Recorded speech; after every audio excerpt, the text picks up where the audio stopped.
Hello everybody, it is Sam here. I am filming this from Wreck Beach, which is just off of UBC campus. It's a nudist beach, but nobody's naked right now because it's pretty cold. I just did a short run and workout on the beach. It's really nice because it's warm enough that I can do that barefoot and just in a t-shirt. And so just in this video, I present and read a short piece that I wrote that is inspired by my experience with eye contact over the past bunch of months. Recent events and experiences just got me thinking a lot about it and being very conscious of eye contact and what it means when we're doing it, I guess, consciously and unconsciously. And the writing is also kind of spiced with some of my other opinions or feelings about how our human experience goes, I think. I'm going to be exploring these topics a bit more with more in-depth writing, but generally just how, as time goes forward, it seems that we as people can diverge in our paths. Our ideas diverge, material, physical things break apart and just decay. It just seems the natural way that the universe goes, which isn't necessarily a bad thing because humans have found this beautiful way of using energy and communication to bring people together again when we plan social events that bring people together. And so the kind of the pinnacle of reconvergence is eye contact, when you're in really intimate, close space with another human and you're locking eyes. In my opinion, as we navigate our own spiraling branches in time, that is a moment where two people's branches are growing in parallel to each other, and not only growing in parallel, but they're bonded in a certain way. You can see something inside of the other person.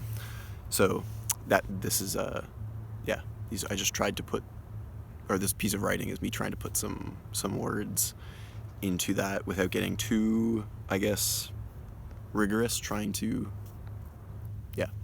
let you build your own ideas of what maybe I mean.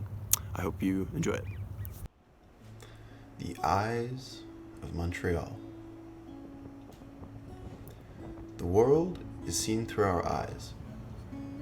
Our open pupils soak up the light from outside of ourselves and piece together a story within ourselves to explain what we see.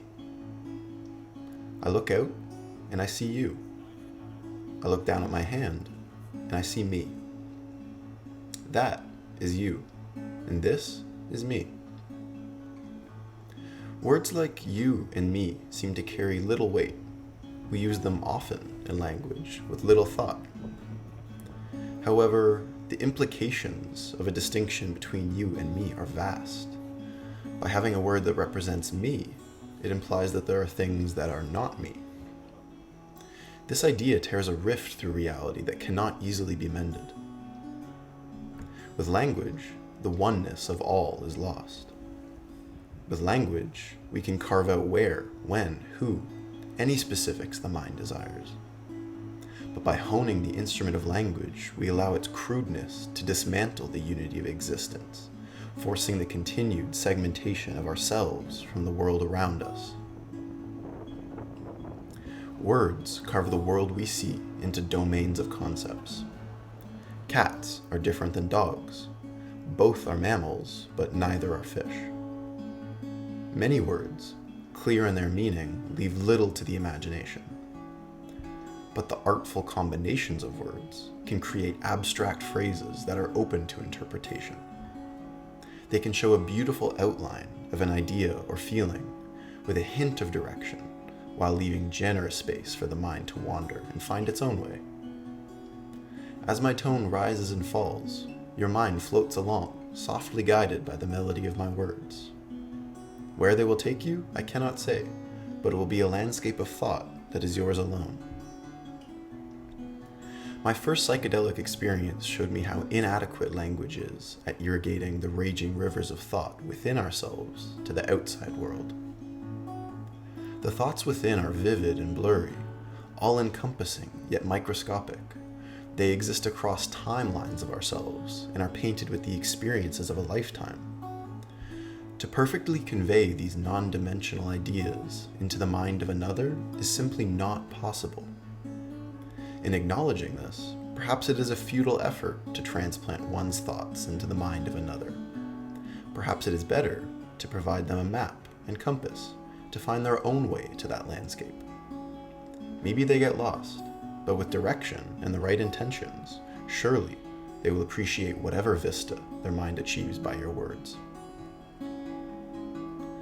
Our eyes are portals, and I think they are open both ways. Just as I can see out from within, those outside of me can see and feel my inner worlds by looking into my eyes.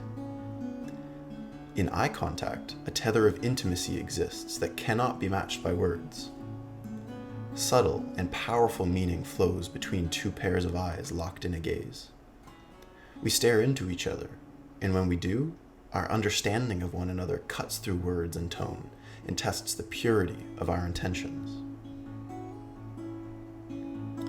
We all walk our own paths through life. These branches meander, changing direction when we move and when we decide. By living a life alone, removed from others, your water trickles on in a lonesome stream.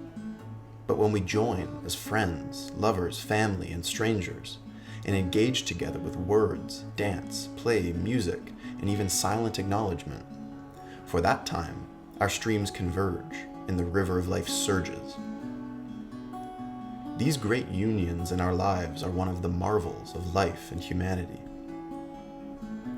As time marches forward, things decay. They diverge in time. A large boulder breaks in two, and those boulders fragment further. The tree of life, once created by a single organism, speciates through generations, creating the rich biodiversity we see today. All of these things are diverging trees in time and space and would require vast amounts of energy for their branches to reconverge. Humanity is special, however. Fueled by curiosity and our demand for growth, explorers crossed the oceans and created a global community, preventing the further speciation of humanity.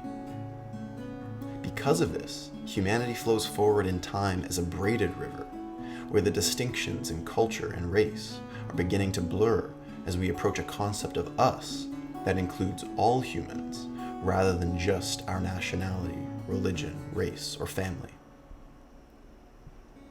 Still, when we come together, we are separated physically, and we are forced to find a medium that can connect our hearts, minds, and souls.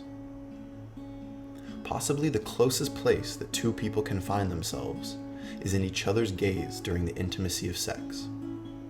To bond with another human in this ancient ritual, we create a beautiful confluence in the river of humanity, tying two family trees together with the birthing of a next generation. In this transcendent moment, the energy held within our eyes and bodies is opened, unguarded to one another. The purity of the moment is vivid and protected from the coarseness of words. There is complete understanding because there is nothing to understand other than the rich ecstasy of the present moment deepened by the past you've shared together. But the moment is fleeting, and before long, your souls disengage and diverge, as all things do, finding themselves locked away again in cages called you and me. You remember the moment though. Inside your mind and heart, it grows and flickers with the warm impermanence of a fire experienced long ago. But you don't have the words or the time to explain this boundless feeling, so you hold each other, looking deep into each other's eyes, and use the three words that can bridge the abyss. I love you.